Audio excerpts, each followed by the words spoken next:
semuanya, selamat datang di Pot1, Podcast Sekawan. Di mana tempat kita membahas gimana cara ngomong yang gak cuma didengar, tapi juga ngena. Nah, pernah gak sih kamu mendengar orang ngomong dan tiba-tiba kamu mikir, wah kok bisa ya dia ngomongnya keren banget? Nah, itulah yang dinamakan dengan retorika. Sini berbicara yang bisa bikin pesanmu lebih hidup dan berpengaruh. Di episode kali ini kita bakal bahas apa sih itu sebenarnya retorika, kenapa penting banget buat kehidupan sehari-hari, dan gimana cara kita bisa mulai pakai retorika biar makin percaya diri waktu ngomong. So, siapin kopi atau cemilan kamu, santai aja. Yuk kita mulai ngobrol seru tentang retorika. Nah, di sini sudah ada narasumber kita.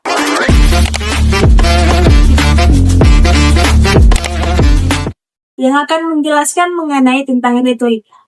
Baik, langsung saja kita ke pertanyaan yang pertama. Menurut Kasihan, apa sih arti dari retorika tersebut? Jadi, retorika itu adalah seni berbicara atau menyampaikan pesan dengan cara yang efektif, meyakinkan, dan menarik. Intinya, bukan cuma apa yang kita katakan, tapi bagaimana kita mengatakannya. Nah, kalau gitu retorika bukan cuma soal isi pembicaraan, tapi juga soal gaya dan strategi ngomongnya ya Kak Sven? Ya. Oke. Soal makna retorika. Banyak yang bilang retorika itu cuma buat politikus. Itu benar nggak sih Kasihan? Tidak juga. Retorika itu buat semua orang. Kita pakai retorika untuk meyakinkan orang, menjelaskan pendapat, bahkan saat kita bikin konten media sosial. Nah, kalau begitu kita sebenarnya sedang beretorika ya? Setiap hari tanpa sadar. Ya, betul sekali. Oke. Kita lanjut ke pertanyaan yang keempat. Apa bedanya retorika dengan sekedar pandai berbicara? Pandai berbicara itu soal lancar ngomong, tapi retorika lebih dari itu. Dan ada struktur, tujuan, dan strategi di balik kata-kata kita. Wah, berarti retorika itu lebih ke seni dan teknik ya? Ya. Bukan cuma soal lancar ngomong aja. Ya. Dalam retorika, seberapa penting sih memahami audiens Kasihan? Penting banget, karena retorika yang efektif itu menyesuaikan cara bicara dengan siapa yang kita ajak ngobrol.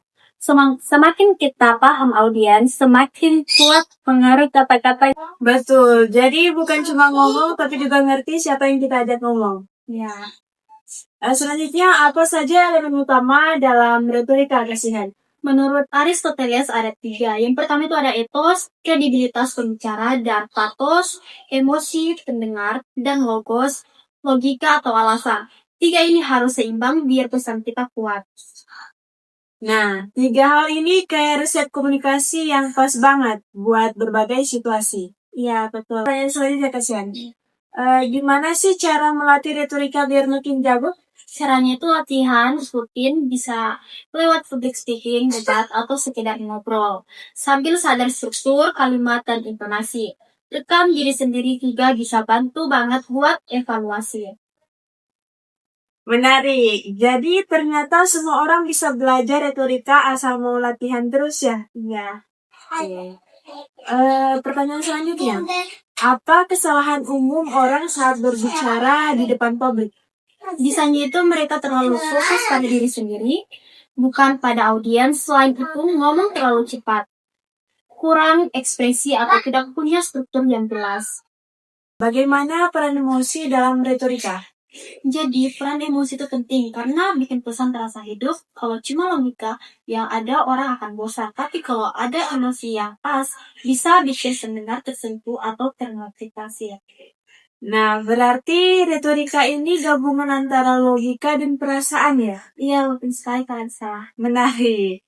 Gimana cara membangun kepercayaan etos saat berbicara? Jadi tunjukkanlah kredibilitas dengan cara jujur, tenang, dan konsisten. Jangan berlebihan. Orang percaya bukan karena gaya, tapi karena ketulusan dan pengetahuan yang kamu punya.